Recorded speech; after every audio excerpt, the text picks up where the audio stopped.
Hey, what's up? It's Skippy Simon. I'm here to talk about marijuana. The happy cabbage, the devil's smoke. You know, the good stuff. But I have been smoking for the better part of about 30 some years. It's my, honestly, it's like my favorite thing in the whole world. I would give up eating for smoking weed. It's not that I am an addict, but it just makes me feel really good. And I like it. I like feeling good. I like, but like, I think I said it before, but like my best friend can tell when I'm not high because he says, "You're an asshole." He's not wrong. It's my, you know, mood enhancer. It makes me happy. Takes the edge off of shit. I love it. To think I was a straight edge skinhead growing up. A fucking hypocrite. If my teenage me could see me now, he'd be like, "Hey, you know what? Let me do what you're doing." Anyway, I have been in the marijuana industry for the better part of about 12 years, 13, 14, about 12 years here in Los Angeles. Maybe longer. I started out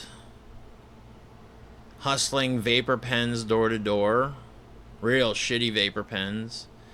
Like old school. Like these ones had plastic. They had plastic cartridges with cloth wicks. Okay? We didn't have ceramic carts. This thing had cloth wicks in it. That's how old these cartridges were.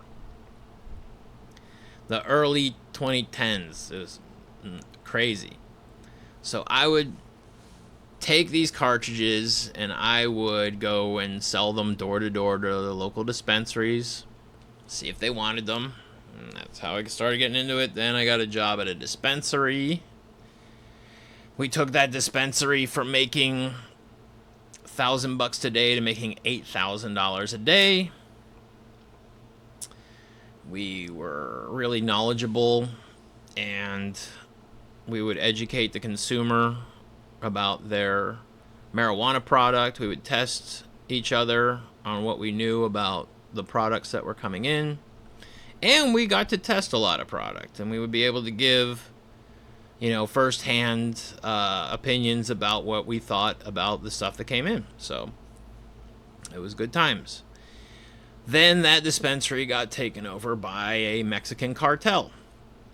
So I lost that job, and then I was out of work for a while trying to get another job, and I finally got another job at another dispensary where the outgoing manager said, "You're not going to last a month here." He was correct. The owner, this cokehead, was a fucking idiot, and he liked to yell a lot, and since I was managing, I would have to pick up the pieces. He would every day make another one of our female bud tenders cry, and I'm just not into that shit. I hate misogynists. I hate making people cry just because you're a cokehead asshole.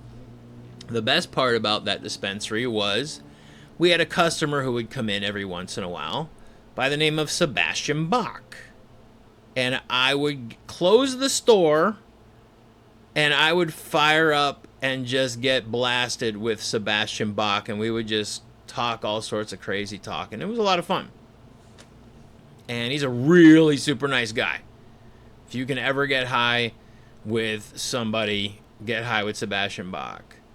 I've gotten high with some pretty awesome people. I got high with Robin Williams, but we'll talk about that in another video. Anyway, so I worked at that dispensary until I pulled the manager outside when he had a bunch of clients in there. I was sick of his overall attitude. I was just tired of him in general, and it takes so much to make me angry, and he did it. So I pulled him outside and I said, "Hey, listen, ma'am, I'm quitting right now." And he's like, "Why?" I'm like, "Because if I don't, I'm going to knock your teeth down your throat." And then I told him I'm going to hang on to the keys to the place until he pays me. And so he decided to pay me because I knew he was going to try to skip out, because that's what cokehead scumbag owners of dispensaries do. So I held his keys hostage until I got my pay because he was holding that hostage. Anyway, glad to get out of that. I ended up finding a job working at a grow house. I hated working in a grow house. I hated getting covered in terpenes and having them burn my skin. I hated having to work in the dark, pruning plants with a green spotlight on my head. Plus, it's very humid in there, and it's just shitty work environment, you know. But I ended up quitting doing that and ended up working for the trim instead, where I got introduced to a table full of awesome dudes and one asshole fucking prick who got me fired because he had Asperger's and couldn't handle me making everybody laugh the whole time. So I was doing my job and I was kicking ass. We were making, I think it was $125 a pound for trimming at that time, which was pretty decent. So I was doing about a pound and a half to 2 pounds a day. I was making decent money. It was paid cash, which was awesome. Yeah, and then this prick gets me fired because he was just riding my ass about stupid bullshit. And I'm just like, fuck you, dude. And I hated working for... the problem with that job is you'd only have work temporarily. You'd be working for a week and then you wouldn't work for a month because there was nothing to trim.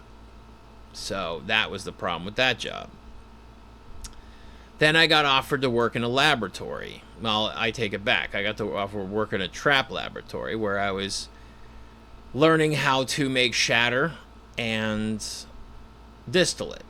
And at first, we would make shatter with these big glass tubes that you would pack full of marijuana, and you would charge it. You'd get a can of frozen butane and run it through the tube so that you could make concentrate. Did that for a while.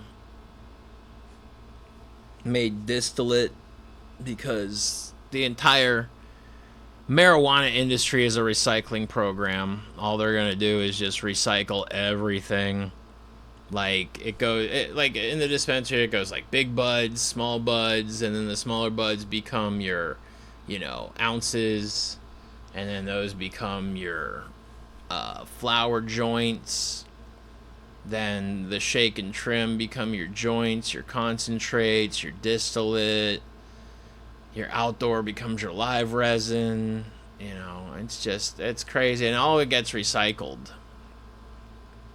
And, because like when I was in the laboratory, all the bad shatter that would either nucleate or just wasn't the right color, we would throw into a bucket of ethanol, melt it down, and we would turn that into distillate.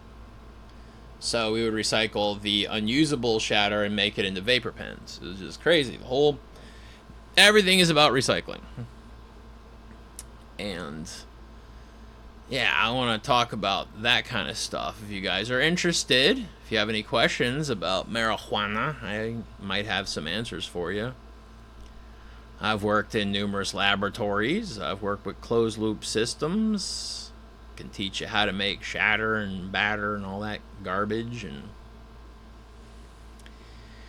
I've worked for cannabis cup winning extract companies. I've worked for people who are making concentrates out of the backyard of their house.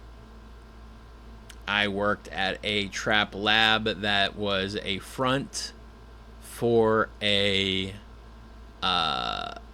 furniture store.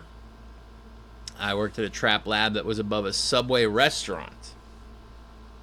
Like that just was crazy. We would have to transfer 100-gallon tanks of butane up these stairs, up 2 flights of stairs. Shit was insane. I've worked for, just like all sorts of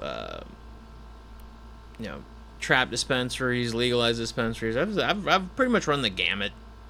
I know how to make a lot of products. And it cracks me up. I go into stores and I look at all the marketing that's on these stuff like liquid diamonds. I'm like, oh, the consumer's so dumb. This one had extracted at 100 degrees below zero. I'm like, duh. Yeah, it's how you do a hydrocarbon extraction of marijuana. Duh. But the consumer doesn't know. 100 degrees below zero. And it's like, yeah, it's dry ice, dude. You're using dry ice. Great. But, or they're using liquid nitrogen, depending on what they're extracting. I don't know. Actually, I do know. And I do know I got a couple of vapor pens right here. I got this one. This was a free cart that I got. There's a live resin cart. And then I got my sauce pen. These things are delicious. My God. The two I've been hitting from sauce are the two hybrids, because I was hitting all the indicas, and they're wonderful. I love indicas. They're just really heavy. But the two hybrids, which are White Widow and Apple Fritter, they're incredible. The White Widow is super saucy. It has this real tangy taste. And this Apple Fritter, I kid you not, it tastes like muffins. It's so good. It's so tasty. But, alright, so that's the marijuana industry. I love it. I'm happy that there is legalized marijuana. And I'm happy that people aren't going to jail for it as much anymore, thank heavens. And I just want to help people be knowledgeable. And if you are going to get your weed, get it from a legalized dispensary, because it's product tested. It's, it doesn't have any pesticides in it. Anytime stuff like that happens, they always run that company through the ringer. You'll see it all over social media. Like, Backpack Boys just got busted for pesticides and stuff, and they're selling, eighths for $70, like Jiminy Christmas. But whatever, that's what happens when you take shortcuts in the industry.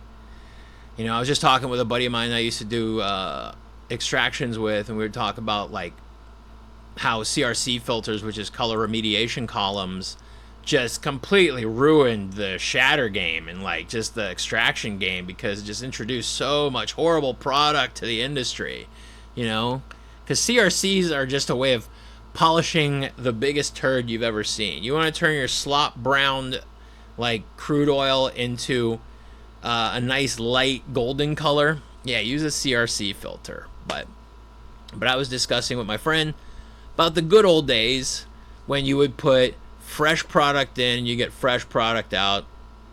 You put fire in, you get fire out. And it was fantastic. But now, not as much today. They're all trying to take shortcuts. That's the industry.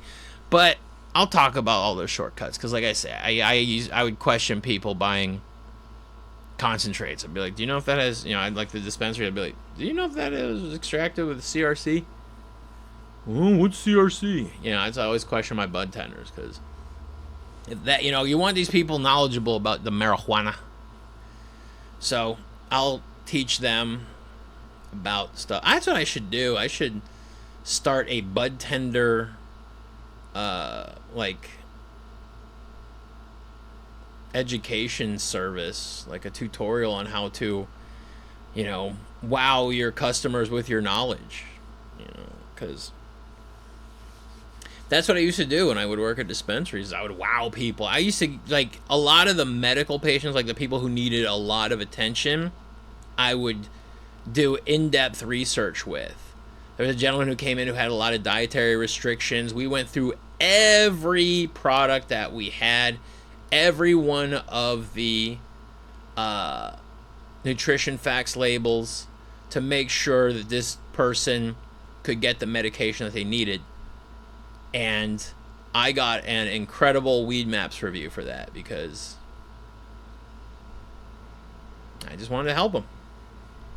I'm glad I could help. All right, if you have any questions about the weed industry, hit me up in the comments. And I'm going to go get high. All right, bye.